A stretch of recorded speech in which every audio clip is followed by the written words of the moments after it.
मंगलवार को सूर्य एन्क्लेव व महाराजा रंजीत सिंह एवेन्यू का दौरा करने पहुंचे विधायक रमन अरोड़ा व इलाका निवासियों के साथ पाइपों को डालने को लेकर हुए विवाद के बाद वार्ड नंबर 17 की पार्षद शैली खन्ना व उनके पति विवेक खन्ना ने मीडिया से रूबरू हुए। 2017 ਦੇ ਵਿੱਚ ਮੇਰਾ ਵਾਰਡ ਮੇਰਾ ਪਰਿਵਾਰ ਇਸ ਸਲੋਗਨ ਦੇ ਨਾਲ ਅਸੀਂ ਫੀਲਡ ਵਿੱਚ ਆਏ ਸੀਗੇ ਔਰ ਤੁਹਾਡੇ ਸਭ ਦੇ ਸਹਿਯੋਗ ਦੇ ਨਾਲ ਅਸੀਂ 4.5 ਸਾਲਾਂ ਦੇ ਵਿੱਚ ਇਹਦੇ ਤੇ ਵੀ ਕਿੰਨੀ ਵਾਰੀ ਅਸੀਂ ਜਿਹੜਾ ਮਸਲਾ ਹੈ ਇਹ ਲੈ ਕੇ ਉੱਠੇ ਹਾਂ ਔਰ ਇਸ ਬਾਬਤ ਕਿੰਨੀ ਵਾਰੀ ਅਸੀਂ ਟਰਸਟ ਨੂੰ ਵੀ ਔਰ ਨਿਗਮ ਨੂੰ ਵੀ ਇਹਦਾ ਮੈਮੋਰੰਡਮ ਦਿੱਤੇ ਆ, ਮੰਗ ਪੱਤਰ ਦਿੱਤੇ ਆ ਔਰ ਲਾਈਵ ਹੋ ਕੇ ਵੀ ਤੁਹਾਡੇ ਸਭ ਦੇ ਸਹਿਯੋਗ ਦੇ ਨਾਲ ਅਸੀਂ ਇਹ ਮੁੱਦਾ ਬੜੀ ਵਾਰ ਚੁੱਕਿਆ। ਮੈਨੂੰ ਧਿਆਨ 'ਚ ਹੈ ਕਿ ਨਵੰਬਰ 11 ਦੇ ਵਿੱਚ 11ਵੇਂ ਮਹੀਨੇ 2021 ਦੇ ਵਿੱਚ ਇਹਦਾ ਜਦੋਂ ਸੀਵਰ ਲਾਈਨ ਪਾਉਣ ਦਾ ਜਦੋਂ ਕੰਮ ਸ਼ੁਰੂ ਹੋਇਆ ਤਾਂ ਸਾਨੂੰ ਵੀ ਲੱਗਾ ਕਿ ਕਿਤੇ ਨਾ ਕਿਤੇ ਇੱਕ ਉਮੀਦ ਦੀ ਕਿਰਨ ਨਿਕਲੀ ਹੈ ਕਿਉਂਕਿ ਆਪਾਂ ਧਿਆਨ ਕਰੀਏ ਨਵਯੁਗ ਫੈਕਟਰੀ ਤੋਂ ਲੈ ਕੇ ਭੱਠਾ ਰੋਡ ਵਾਲੀ ਸਾਰੀ ਸੜਕ ਜਿਹੜੀ ਉਹ ਡੈੱਡ ਹੋ ਗਈ। ਮੇਰੇ ਆਪਣੇ ਪਰਿਵਾਰ ਹੀ ਉੱਥੇ ਰਹਿੰਦੇ ਆ, ਜੋਸ਼ੀ ਜੀ ਰਹਿੰਦੇ ਆ, ਉਸ ਤੋਂ ਬਾਅਦ ਸੋਨੀ ਜੀ ਰਹਿੰਦੇ ਆ, ਹਾਂਜੀ ਭਰਤ ਭੂਸ਼ਣ ਕੋਹਲੀ ਜੀ ਰਹਿੰਦੇ ਆ, ਸਾਰੇ ਪਰਿਵਾਰ ਆਪਣੇ ਹੀ ਹੈ। ਹੋਰ ਕੀ ਕਹਿਣਾ, ਮੇਰਾ ਆਪਣਾ ਉੱਥੇ SCO ਵੀ ਹੈ ਪਰ ਉਹ ਡੈੱਡ ਹੋਣ ਕਰਕੇ ਇੱਕ ਛੱਪੜ ਦੀ ਜਗ੍ਹਾ ਅੱਜ ਕਿੰਨੇ ਛੱਪੜ ਹੋ ਗਏ। ਤੁਹਾਡੇ ਧਿਆਨ 'ਚ ਮੈਂ ਲਿਆਉਣਾ ਚਾਹੁੰਦਾ 80 ਲੱਖ ਰੁਪਈਆ ਇਹਨਾਂ ਨੇ ਖਰਚ ਕੀਤਾ ਨਿਗਮ ਨੇ ਪਿਛਲੇ ਟਾਈਮ ਦੇ ਵਿੱਚ ਔਰ ਨਵਯੁਗ ਫੈਕਟਰੀ ਤੱਕ ਸੀਵਰ ਲਾਈਨ ਪਾਈ। ਹਾਈਵੇ ਅਥਾਰਟੀ ਤੋਂ ਇਹਨਾਂ ਨੂੰ ਪਰਮਿਸ਼ਨ ਨਹੀਂ ਮਿਲੀ, ਉਹ ਲਾਈਨ ਡੈੱਡ ਹੋ ਗਈ। ਉਸ ਤੋਂ ਬਾਅਦ ਲਾਕੜਾ ਜੀ ਸੀਗੇ ਇੱਥੇ ਕਮਿਸ਼ਨਰ, ਉਹਨਾਂ ਦੇ ਨਾਲ ਸਾਰੇ ਵਿਧਾਇਕ, ਤੁਸੀਂ ਮੇਰੇ ਖਿਆਲ ਉਦੋਂ ਵੀ ਕਵਰ ਕੀਤਾ ਸੀਗਾ, ਸਾਰੇ ਵਿਧਾਇਕ ਇੱਥੇ ਆਏ। 3 ਦਿਨ 3 ਰਾਤ ਲਗਾਤਾਰ ਨਿਗਮ ਦੇ ਅਧਿਕਾਰੀ ਉੱਥੇ ਬੈਠੇ ਰਹੇ, ਉਹਨਾਂ ਨੇ ਕੰਮ ਕੀਤਾ। 60 ਲੱਖ ਰੁਪਈਆ ਉੱਥੇ ਖਰਚ ਹੋਇਆ ਉਹਨਾਂ ਨੇ। ਕੋਈ ਸਵਾਲ ਕਰਨ ਵਾਲਾ ਹੋਵੇ ਉਹ ਕਿੱਥੇ ਗਿਆ ਸਭ ਕੁਝ। ਉਸ ਤੋਂ ਬਾਅਦ 1 ਸਾਲ ਹੋ ਗਿਆ ਉੱਥੇ ਜਨਰੇਟਰਾਂ ਦੇ ਨਾਲ ਪਾਣੀ ਜਿਹੜਾ ਵਾ ਉਹ ਕੱਢਿਆ ਜਾ ਰਿਹਾ ਔਰ ਇੱਕ ਜਨਰੇਟਰ ਦਾ ਚੋਰੀ ਵੀ ਹੋ ਗਿਆ ਉੱਥੇ। ਹੁਣ ਸਵਾਲ ਇਹ ਪੈਦਾ ਹੁੰਦਾ ਵਾ ਕਿ ਇੱਥੇ ਜਦੋਂ ਸੀਵਰ ਲਾਈਨ ਜੁੜਨੀ ਸ਼ੁਰੂ ਹੋਈ ਜਾਂ ਪੈਣੀ ਸ਼ੁਰੂ ਹੋਈ ਉਹ ਰੁਕੀ ਕਿਉਂ? ਉਹਦੇ ਵਿੱਚ ਕੁਝ ਟੈਕਨੀਕਲ ਪ੍ਰੋਬਲਮ ਸੀਗੀਆਂ। ਉਹ ਟੈਕਨੀਕਲ ਪ੍ਰੋਬਲਮ ਕੀ ਸੀਗੀਆਂ? ਇੱਕ ਵੱਡੀ ਜਿਹੀ ਖਾਈ ਖੋਦ ਦਿੱਤੀ ਗਈ। ਮੈਂ ਤੁਹਾਨੂੰ ਦਿਖਾਉਣਾ ਚਾਹੁੰਦਾ ਫੋਟੋਆਂ, ਇਹ ਦੇਖੋ, ਇਹ ਆਹ ਸਥਿਤੀ ਹੋ ਗਈ ਸੀਗੀ ਬਾਰਿਸ਼ਾਂ ਦੇ ਵਿੱਚ। ਆਏ ਦਿਨ ਉੱਥੇ ਸਲਿਪਰੀ ਹੋਣ ਕਰਕੇ ਐਕਟਿਵਾ 'ਤੇ ਬੱਚੇ ਬਜ਼ੁਰਗ ਜਿਹੜੇ ਆ ਉਹ ਡਿੱਗਦੇ ਸੀਗੇ। ਉੱਥੇ ਦੇ ਲੋਕਾਂ ਨੂੰ ਦਹਿਸ਼ਤ ਪੈ ਗਈ ਕਿਤੇ ਮਕਾਨਾਂ ਦੀਆਂ ਉਹਨਾਂ ਦੀਆਂ ਨੀਹਾਂ ਨਾ ਹਿੱਲ ਜਾਣ। ਸਾਬਕਾ MLA ਨੇ ਉਹ ਕੰਮ ਸ਼ੁਰੂ ਕਰਵਾਇਆ, ਸਾਬਕਾ MLA ਨੇ ਉਹ ਕੰਮ ਰੁਕਵਾਇਆ। ਉਦੋਂ ਅਸੀਂ ਤਾਂ ਅਰਦਾਸ ਕੀਤੀ ਸੀ ਕਿ ਚਲੋ ਇਹ ਜਿਹੜਾ ਕੋੜ ਹੀ ਇੱਕ ਤਰ੍ਹਾਂ ਛੱਪੜ ਜਿਹੜਾ ਵਾ ਇਹਦਾ ਸਮਾਧਾਨ ਹੋਏਗਾ, ਸਾਡੇ ਏਰੀਏ ਦੀ ਨੁਹਾਰ ਬਦਲੇਗੀ, ਵਧੀਆ ਹੋ ਜਾਏਗਾ। ਬਜਾਏ ਕਿ ਉਸ ਚੀਜ਼ ਨੂੰ ਟੈਕਨੀਕਲੀ ਦੇਖਣ ਦੇ ਵਿਵਾਦਿਤ ਪਰਿਸਥਿਤੀਆਂ 'ਚ ਲੈ ਗਏ ਆਪਾਂ। ਮੈਨੂੰ ਕੱਲ੍ਹ MLA ਸਾਹਿਬ ਦਾ ਫੋਨ ਆਇਆ 12 ਵਜੇ ਕਿ ਅਸੀਂ 3 ਵਜੇ ਆ ਰਹੇ ਹਾਂ ਉੱਥੇ ਅਤੇ ਆਪਾਂ ਇਸ ਮਸਲੇ ਦੇ ਉੱਪਰ ਗੱਲ ਕਰੀਏ। ਮੈਂ ਕਿਹਾ ਜੀ ਬਿਲਕੁਲ ਹੱਲ ਹੋਣਾ ਚਾਹੀਦਾ। ਜਿਹੜੀਆਂ 26 ਕਲੋਨੀਆਂ ਦਾ ਪਿੱਛੋਂ ਪਾਣੀ ਆਉਂਦਾ ਵਾ ਉਹਨਾਂ ਦਾ ਵੀ ਨਰਕੀਏ ਜੀਵਨ ਹੈ, ਉਹ ਨਿਕਲਣਾ ਚਾਹੀਦਾ ਵਾ। ਅਸੀਂ ਇੱਕ ਵਾਰੀ ਨਹੀਂ, ਤੁਸੀਂ ਤਾਂ ਇਲੈਕਸ਼ਨ ਤੋਂ ਪਹਿਲੇ ਇੱਕ ਵਾਰੀ ਆਏ ਸੀ, ਅਸੀਂ ਤਾਂ ਪਤਾ ਨਹੀਂ ਅਣਗਿਣਤ ਵਾਰੀ ਉੱਥੇ ਮੁੱਦਾ ਚੁੱਕਿਆ। ਤੁਹਾਡੇ ਸਭ ਦੇ ਧਿਆਨ 'ਚ ਹੋਣਾ ਉੱਥੇ ਇੱਕ ਮਾਤਾ ਜੀ ਦਾ ਮਕਾਨ ਵੀ ਜਿਹੜਾ ਸੀਗਾ ਉਹ ਗਿਰ ਗਿਆ ਸੀਗਾ, ਉਹ ਤੁਸੀਂ ਉਹ ਕਵਰ ਵੀ ਕੀਤਾ ਸੀਗਾ। ਅਸੀਂ ਸਮਾਜ ਦੇ ਸਹਿਯੋਗ ਦੇ ਨਾਲ ਉਸ ਮਕਾਨ ਨੂੰ ਦੁਬਾਰਾ ਬਣਾਇਆ, ਉਹਨਾਂ ਦੀ ਵਿਵਸਥਾ ਕੀਤੀ ਸਾਰੀ। ਉਹ ਤੁਸੀਂ ਸਭ ਉੱਥੇ ਸੀਗੇ। ਉਹ ਜਿਹੜੇ ਸੱਜਣਾ ਨੇ ਸਹਿਯੋਗ ਕੀਤਾ ਤੁਸੀਂ ਉਹਨਾਂ ਦਾ ਵੀ ਧੰਨਵਾਦ ਕੀਤਾ ਵਾ। ਮੇਰੀ ਤਾਂ ਹੁਣ ਵੀ ਬੇਨਤੀ ਇਹੀ ਹੈ ਕਿ ਕਿਸੇ ਤਰੀਕੇ ਨਾਲ ਇਹਨੂੰ ਵਧੀਆ ਸੁਚਾਰੂ ਤਰੀਕੇ ਨਾਲ ਬਣਾਉਣ ਦਾ ਪ੍ਰਯਾਸ ਕੀਤਾ ਜਾਵੇ। ਜਿੰਨੀ ਕੁ ਪਾਈਪ ਹੈ ਉਸ ਤੋਂ ਡਬਲ ਏਰੀਆ ਜੇ ਆਪਾਂ ਖੋਦੀਏ, ਪਾਈਪ ਪਾਈਏ, ਫਿਰ ਉਹਨੂੰ ਭਰ ਕੇ ਦੁਬਾਰਾ ਅੱਗੇ ਪ੍ਰੋਸੈਸ ਇਨ ਪਾਰਟਸ ਆਪਾਂ ਕਰ ਲਈਏ, ਠੀਕ ਹੈ। ਥੋੜ੍ਹਾ ਲੇਬਰ ਜ਼ਿਆਦਾ ਲੱਗੇਗੀ, ਟਾਈਮ ਜ਼ਿਆਦਾ ਲੱਗੇਗਾ, ਪਰ ਉਹਦੇ ਵਿੱਚ ਕੀ ਹੈ ਕਿ ਮਸਲਾ ਜਿਹੜਾ ਵਾ ਨਾ ਉਹ ਹੱਲ ਹੋਏਗਾ। ਇਹੀ ਸਵਾਲ ਅਸੀਂ ਜਿਹੜੇ ਟੈਕਨੀਕਲ ਆਏ ਸੀਗੇ, ਐਕਸੀਅਨ ਸਾਹਿਬ, ਉਦੋਂ SDO ਸਾਹਿਬ, ਉਹਨਾਂ ਨੂੰ ਵੀ ਅਸੀਂ ਇਹੀ ਸਵਾਲ ਕੀਤਾ ਸੀਗਾ ਅਤੇ ਉਹਦਾ ਕੋਈ ਸਪਸ਼ਟੀਕਰਨ ਸਾਨੂੰ ਨਹੀਂ ਦੇ ਪਾਏ ਸੀ। ਸਰ ਜਿਹੜੇ ਵਿਧਾਇਕ ਰਮਨ ਅਰੋੜਾ ਜੀ ਨੇ ਤੁਹਾਡੇ ਤੇ ਇਹ ਸਾਜ਼ਿਸ਼ ਦੇ ਦੋਸ਼ ਵੀ ਲਾਏ ਹੈ ਕਿ ਉਹਨਾਂ ਨੇ ਜਿਹੜੇ ਮੌਕੇ ਦੇ ਜਿਹੜੇ ਕੌਂਸਲਰ ਆ ਉਹਨਾਂ ਨੇ ਸੋਚੀ ਸਮਝੀ ਸਾਜ਼ਿਸ਼ ਤਹਿਤ ਇਹ ਜਿਹੜਾ ਹੰਗਾਮਾ ਕੀਤਾ, ਇਹਦੇ ਬਾਰੇ ਤੁਸੀਂ ਕੀ ਸਪਸ਼ਟੀਕਰਨ ਦਿਓਗੇ? ਇੱਕ ਸਰ ਤੁਸੀਂ ਕਹਿ ਰਹੇ ਸੀ, ਉਹਨੇ ਕਿਹਾ ਕਿ ਮੈਨੂੰ ਪਹਿਲਾਂ 1 ਵਜੇ ਉਹਨਾਂ ਦੀ ਕਾਲ ਵੀ ਆਈ, 11 ਮਿੰਟ ਤੁਹਾਡੀ ਗੱਲ ਹੋਈ ਹੈ ਹਾਂਜੀ ਹਾਂਜੀ ਤੇ ਜਿਹੜੀ ਇਹ ਗੱਲ ਹੋਈ ਹੈ ਉਸ ਤੋਂ ਬਾਅਦ ਦਾ ਜਿਹੜਾ ਮਸਲਾ ਹੈਗਾ ਉਹ 3 ਵਜੇ ਦਾ। ਹਾਂਜੀ ਹਾਂਜੀ ਇਹ ਗੱਲ ਦਾ ਥੋੜ੍ਹਾ ਦੱਸੋ ਜੀ ਇਹਦੇ ਬਾਰੇ। ਨਹੀਂ, ਮੈਨੂੰ 3 ਵਜੇ ਦਾ ਉਹਨਾਂ ਨੇ ਟਾਈਮ ਦਿੱਤਾ ਵਾ। ਅੱਛਾ ਜੀ। ਮੈਂ 3 ਵਜੇ ਕੇ 5 ਮਿੰਟ ਤੇ ਉੱਥੇ ਪਹੁੰਚਿਆ ਹਾਂ ਜਿੱਥੇ ਮੇਨ ਪ੍ਰੋਬਲਮ ਹੈ ਮਹਾਰਾਜਾ ਰਣਜੀਤ ਸਿੰਘ ਐਵੀਨਿਊ ਦੇ ਵਿੱਚ। ਉੱਥੇ ਮੇਰਾ ਬੜਾ ਅੱਛਾ ਸ਼ਿਸ਼ਟਾਚਾਰਿਕ ਤਰੀਕੇ ਦੇ ਨਾਲ ਮੈਂ ਉਹਨਾਂ ਨੂੰ ਰਾਮ ਕੀਤੀ ਹੈ। ਉਹਨਾਂ ਨੇ ਮੈਨੂੰ ਉਹਦਾ ਜਵਾਬ ਦਿੱਤਾ ਹੈ। ਕਮਿਸ਼ਨਰ ਸਾਹਿਬ, ਸਾਰੀ ਟੀਮ ਨਿਗਮ ਦੀ ਸੀਗੀ, ਸਾਰੇ ਆਫੀਸਰ ਸੀਗੇ, ਮੇਰਾ ਸਭ ਨਾਲ ਮਿਲਣਾ ਹੋਇਆ ਹੈ।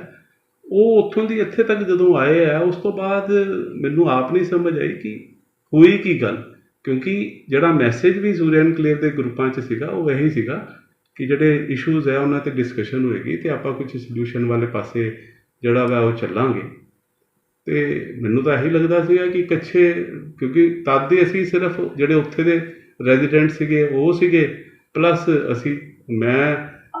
ਤੁਸੀਂ ਸਾਰੇ ਸੱਜਣ ਉੱਥੇ ਹੀ ਸੀਗੇ। ਤੁਸੀਂ ਕੋਈ ਇੱਕ ਵੀਡੀਓ ਦਿਖਾ ਦਿਓ ਮੈਨੂੰ ਜਿਹਦੇ ਵਿੱਚ ਮੈਂ ਇੱਕ ਸ਼ਬਦ ਵੀ ਕੋਈ ਬੋਲਿਆ ਹੋਵੇ। ਮੈਂ ਤੇ ਤੁਹਾਡੇ ਤੇ ਕੋਈ ਐਲੀਗੇਸ਼ਨ ਲਾ ਰਹੀ ਕਿ ਤੁਹਾਡੀ ਸਾਜ਼ਿਸ਼ ਹੈ? ਨਹੀਂ, ਇਹ ਤਾਂ ਮੈਨੂੰ ਆਪ ਨਹੀਂ ਸਮਝ ਆਈ।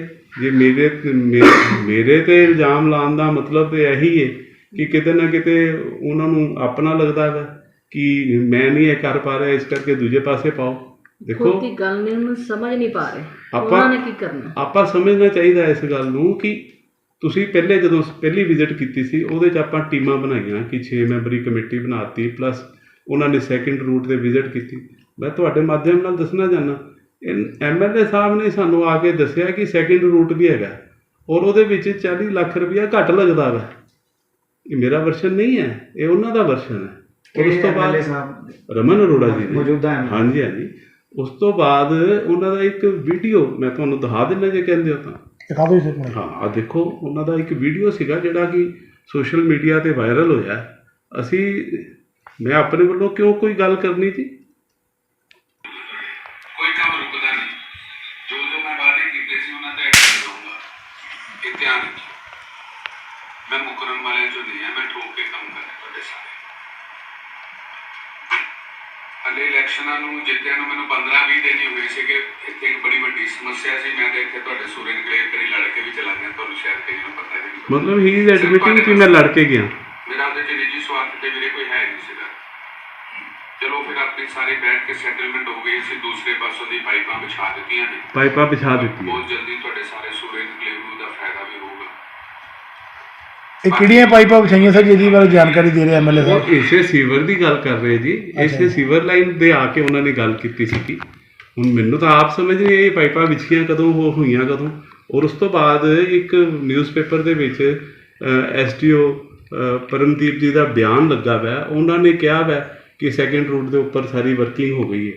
ਵੀਡੀਓ ਆ ਜਾਵੇ, ਅਖਬਾਰ 'ਚ SDO ਦਾ ਬਿਆਨ ਆ ਜਾਵੇ ਤੇ ਜਨਤਾ ਨੇ ਤਾਂ ਇਹੀ ਸਮਝਣਾ ਨਾ ਕਿ ਕੰਮ ਜਿਹੜਾ ਵਾ ਉਹ ਦੂਸਰੇ ਪਾਸੇ ਸ਼ੁਰੂ ਹੋਣ ਵਾਲਾ। ਵਿਵੇਕ ਜੀ, ਜਿਹੜੇ ਕੱਲ ਵਿਧਾਇਕ ਦੇ ਨਾਲ ਜਿਹੜੇ ਦੂਸਰੇ ਇਲਾਕੇ ਦੇ ਲੋਕ ਆਏ ਸੀਗੇ, ਉਹਨਾਂ ਦਾ ਕਹਿਣਾ ਹੈ ਕਿ 3 ਕੋਠੀਆਂ ਜਿਹੜੀਆਂ ਹੈਗੀਆਂ ਉਹਨਾਂ ਦੇ ਜਿਹੜੇ ਘਰ ਦੇ, ਉਹਨਾਂ ਨੇ ਕੰਮ ਰੁਕਵਾਇਆ ਹੋਇਆ, ਅੱਗੇ ਪਾਈਪਾਂ ਅੱਗੇ ਨਹੀਂ ਪੈਣ ਦੇ ਰਹੇ ਹੈਗੇ। ਮੈਂ ਤੁਹਾਨੂੰ ਫਿਰ ਦੁਬਾਰਾ ਦੱਸਣਾ ਚਾਹੁੰਦਾ, ਦੇਖੋ ਫਿਰ ਤਾਂ ਕੰਮ ਸ਼ੁਰੂ ਹੀ ਨਾ ਹੁੰਦਾ ਜੇ ਇੱਦਾਂ ਦੀ ਕੋਈ ਪ੍ਰੋਬਲਮ ਸੀਗੀ। ਕੰਮ ਸ਼ੁਰੂ ਹੋਇਆ, ਪਰ ਜਿਹੜੀ ਏਜੰਸੀ ਇਸ ਕੰਮ ਨੂੰ ਕਰ ਰਹੀ ਹੈ ਉਹ ਟੈਕਨੀਕਲੀ ਉਨੀ ਸਾਊਂਡ ਨਹੀਂ ਹੈਗੀ। 10 ਫੁੱਟ ਦੀ ਪਾਈਪ ਜਿਹੜੀ ਹੈਗੀ, 10 ਫੁੱਟ ਖੋਦਣਾ ਸੀਗਾ, ਉਹ ਖਾਈ ਜਿਹੜੀ ਹੈ 30 ਫੁੱਟ ਚੌੜੀ ਔਰ 30 ਫੁੱਟ ਡੂੰਘੀ ਹੋ ਗਈ, ਜਿਹਦੇ ਕਰਕੇ ਉੱਥੇ ਦੇ ਰੈਜ਼ੀਡੈਂਟ ਦੇ ਮਨ ਦੇ ਵਿੱਚ ਇੱਕ ਭੈ ਪੈਦਾ ਹੋ ਗਿਆ ਕਿ ਕੱਲ੍ਹ ਨੂੰ ਕਿਤੇ ਸਾਡੀਆਂ ਨੀਹਾਂ ਨਾ ਮਕਾਨਾਂ ਦੀਆਂ ਹਿੱਲ ਜਾਣ, ਕਿਉਂਕਿ ਮਿੱਟੀ ਉੱਥੋਂ ਖਿਸਕਣੀ ਸ਼ੁਰੂ ਹੋ ਗਈ ਸੀਗੀ।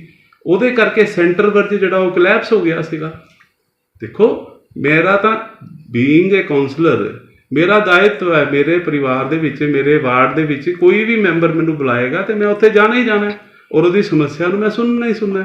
ਔਰ ਇਹ ਜਿਹੜੀ ਹੈ MLA ਸਾਹਿਬ ਦੀ ਜਦੋਂ ਪਹਿਲੀ ਵਿਜ਼ਿਟ ਇੱਥੇ ਹੋਈ ਸੀਗੀ, ਉਦੋਂ ਅਸੀਂ ਸਾਰੀ ਉਹਨਾਂ ਨੂੰ ਜਾਣਕਾਰੀ ਦਿੱਤੀ। ਇਸੇ ਕਰਕੇ ਉਹਨਾਂ ਨੇ 6 ਮੈਂਬਰੀ ਕਮੇਟੀ ਬਣਾ ਕੇ ਇਹ ਨਿਰਣੇ ਲਿਆ ਕਿ ਦੂਸਰੇ ਰੂਟ ਦੇ ਉੱਪਰ ਵੀ ਕੰਮ ਕਰੋ। ਔਰ ਦੂਸਰੇ ਰੂਟ 'ਤੇ ਕੰਮ ਕਰਨ ਤੋਂ ਬਾਅਦ ਇਹ ਵੀਡੀਓ ਆਇਆ, ਉਸ ਤੋਂ ਬਾਅਦ SDO ਸਾਹਿਬ ਦਾ ਬਿਆਨ ਆਇਆ। ਮੈਨੂੰ ਤਾਂ ਕੱਲ੍ਹ ਵੀ ਇਹੀ ਅਹਿਸਾਸ ਸੀਗਾ ਕਿ ਕੋਈ ਹੋਰ ਨਵੀਂ ਚੀਜ਼ ਜਿਹੜੀ ਹੈ ਉਹ ਸ਼ਾਇਦ ਇਹਦੇ 'ਤੇ ਇੰਪਲੀਮੈਂਟ ਕਰਨੀ ਹੋਏਗੀ, ਜਾਂ ਕੋਈ ਨਵੀਆਂ ਗਾਈਡਲਾਈਨਸ ਟੈਕਨੀਕਲ ਟੀਮ ਨੂੰ ਦੇ ਕੇ ਇਸ ਕੰਮ ਨੂੰ ਪਰਸਿਊ ਕਰਨਾ ਹੋਏਗਾ। ਦੇਖੋ ਗੱਲ ਹੈ ਕਿ ਅਸੀਂ ਸੂਰਿਆ ਐਨਕਲੇਵ ਦੇ ਨਿਵਾਸੀ ਹਾਂ, ਅਸੀਂ ਇੱਥੇ ਹੀ ਰਹਿਣਾ ਹੈ। ਅਸੀਂ ਕੋਈ ਆਪਣੇ ਘਰ ਨੂੰ ਟਾਇਰ ਨਹੀਂ ਲਾਏ ਹੋਏ ਕਿ ਅਸੀਂ ਕੱਲ੍ਹ ਨੂੰ ਕਿਤੇ ਹੋਰ ਚਲੇ ਜਾਣਾ। ਔਰ ਇਸ ਏਰੀਏ ਦਾ ਸੁਧਾਰ ਹੋਵੇ, ਇੱਥੇ ਜਿਹੜੀ ਦਿੱਕਤ ਹੈ ਉਹਦਾ ਸਮਾਧਾਨ ਹੋਵੇ।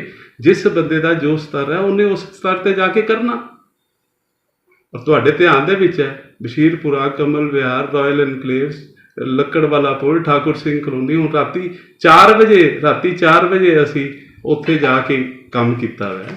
ਅੱਜ ਟਰਾਂਸਫਾਰਮਰ ਦੀਆਂ ਕੋਈ ਦਿੱਕਤ ਸੀਗੀਆਂ ਆਈਆਂ ਬਿਜਲੀ ਦੀਆਂ, ਉਹ ਰੈਕਟੀਫਾਈ ਕੀਤੀਆਂ। ਪਰ ਏਜੰਸੀਆਂ ਤੇ ਉਹੀ ਹੈ ਨਾ ਜੀ। ਹੁਣ ਜੇ ਬਿਜਲੀ ਬੋਰਡ ਹੈ, ਬਿਜਲੀ ਬੋਰਡ ਨੇ ਕੰਮ ਕਰਨਾ। ਜੇ ਨਿਗਮ ਹੈ ਤੇ ਨਿਗਮ ਨੇ ਕੰਮ ਕਰਨਾ। ਜੇ ਸੀਵਰ ਬੋਰਡ ਹੈ ਤੇ ਸੀਵਰ ਬੋਰਡ ਨੇ ਕੰਮ ਕਰਨਾ। ਸਾਡਾ ਉਦੋਂ ਵੀ ਜਿਹੜੀ ਟੀਮ ਹੈੱਡ ਆਏ ਸੀਗਾ ਉਹਨਾਂ ਨਾਲ ਇਹੀ ਸੀਗਾ ਕਿ ਕੰਮ ਨੂੰ ਤੁਸੀਂ ਜੇ ਤਰੀਕੇ ਨਾਲ ਕਰੋਗੇ। ਹੁਣ ਗਦਈਪੁਰ ਵਾਲੇ ਪਾਸੇ ਸੀਵਰ ਪਿਆ ਜੀ, ਉੱਥੇ ਜਾ ਕੇ ਦੇਖੋ ਸਿਰਫ 8 ਫੁੱਟ ਉਹਨਾਂ ਨੇ ਡਿਗਿੰਗ ਕੀਤੀ ਔਰ ਬੜੇ ਵਧੀਆ ਤਰੀਕੇ ਨਾਲ ਉੱਥੇ ਸੀਵਰ ਪਿਆ। ਇੱਥੇ ਦੀ ਜਿਹੜੀ ਏਜੰਸੀ ਕੰਮ ਕਰ ਰਹੀ, ਸਾਡੀ ਹੁਣ ਵੀ ਇਹੀ ਹੈ ਕਿ ਜੇ ਉਹ ਵਧੀਆ ਤਰੀਕੇ ਨਾਲ ਅੱਛੀਆਂ ਗਾਈਡਲਾਈਨਸ ਲੈ ਕੇ, ਪ੍ਰੀਕਾਸ਼ਨਸ ਲੈ ਕੇ ਕੰਮ ਕਰੇ, ਉੱਥੇ ਦੇ ਰੈਜ਼ੀਡੈਂਟ ਦੇ ਮਨ ਦੇ ਵਿੱਚ ਉਹ ਭੈ ਖਤਮ ਹੋਵੇ, ਤੇ ਕੰਮ ਕਰਨ ਨੂੰ ਕੀ ਦਿੱਕਤ ਹੈ। ਮਸਲੇ ਦਾ ਹੱਲ ਹੋਣਾ ਚਾਹੀਦਾ। ਮੈਂ ਤਾਂ ਥੋੜ੍ਹੇ ਦਿਨ ਪਹਿਲੇ ਤੁਹਾਡੇ ਧਿਆਨ 'ਚ ਆਉਣਾ, ਮੈਂ ਲਾਈਵ ਹੋ ਕੇ ਇਹ ਗੱਲ ਕੀਤੀ ਹੈ। ਭਾਵੇਂ ਕਾਰਪੋਰੇਸ਼ਨ ਕਰੇ, ਭਾਵੇਂ ਸੀਵਰ ਬੋਰਡ ਕਰੇ, ਭਾਵੇਂ ਇੰਪਰੂਵਮੈਂਟ ਟਰਸਟ ਕਰੇ, ਕੰਮ ਹੋਣਾ ਚਾਹੀਦਾ। ਸਮੱਸਿਆ ਦਾ ਸਮਾਧਾਨ ਹੋਣਾ ਚਾਹੀਦਾ।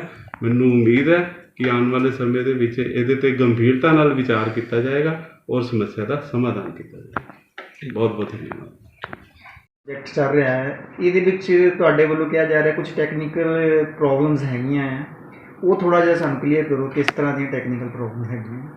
ਦੇਖੋ ਜਿੱਦਾਂ ਪ੍ਰੋਬਲਮ ਆਈ ਕੀ ਸੀ, ਡਿਗਿੰਗ ਕਰਨੀ ਸ਼ੁਰੂ ਕੀਤੀ ਇਹਨਾਂ ਨੇ। ਉਹ ਮਿੱਟੀ ਜਿਹੜੀ ਹੈ ਉਹ ਕੋਲੈਪਸ ਹੋ ਕੇ ਸਾਈਡਾਂ ਤੋਂ ਗਿਰ ਗਈ ਔਰ ਉਹ 11, 12, 15 ਫੁੱਟ ਦੀ ਜਿਹੜੀ ਖਾਈ ਹੈ ਉਹ 30 ਫੁੱਟ ਤੱਕ ਚੌੜੀ ਹੋ ਗਈ, ਜਿਹਦੇ ਕਰਕੇ ਉੱਥੇ ਦੇ ਲੋਕਾਂ ਨੂੰ ਭੈ ਪੈਦਾ ਹੋ ਗਿਆ, ਹੈ ਨਾ ਜੀ। ਮੈਂ ਤਾਂ ਅੱਜ ਵੀ ਕਹਿੰਦਾ ਜੇ ਪ੍ਰੀਕਾਸ਼ਨਰੀ ਮੈਜ਼ਰਮੈਂਟ ਲੈ ਕੇ ਇੱਕ ਪਾਈਪ ਪਾਈ ਜਾਵੇ, ਮਤਲਬ 2 ਪਾਈਪਾਂ ਦੀ ਖੁਦਾਈ ਕੀਤੀ ਜਾਵੇ, ਇੱਕ ਪਾਈਪ ਪਾ ਲਈ ਜਾਵੇ, ਉਸ ਤੋਂ ਬਾਅਦ ਉਹਨੂੰ ਪੂਰ ਦਿੱਤਾ ਜਾਵੇ, ਫਿਰ ਅੱਗੇ ਇੱਕ ਪਾਈਪ ਵਾਸਤੇ ਖੋਲ੍ਹ ਲਿਆ ਜਾਵੇ, ਭਾਵੇਂ ਸਵੇਰੇ ਕੰਮ ਸ਼ੁਰੂ ਕਰ ਲਓ। ਮਨਾ ਕੌਣ ਕਰਦਾ? ਸਹੀ ਤਰੀਕੇ ਨਾਲ ਕੰਮ ਹੋਵੇ, ਵਧੀਆ ਤਰੀਕੇ ਨਾਲ। ਕਿਸੇ ਦਾ ਵੀ ਇਹ ਨਹੀਂ ਨਾ ਜੀ ਕਿ ਇੱਕ ਪਾਸੇ ਦੀ ਸਮੱਸਿਆ ਨੂੰ ਆਪਾਂ ਠੀਕ ਕਰਦੇ ਦੂਜੇ ਪਾਸੇ ਸਮੱਸਿਆ ਕ੍ਰੀਏਟ ਕਰ ਲਈਏ। ਸਮੱਸਿਆ ਤੇ ਸਮੱਸਿਆ ਹੀ ਹੈ।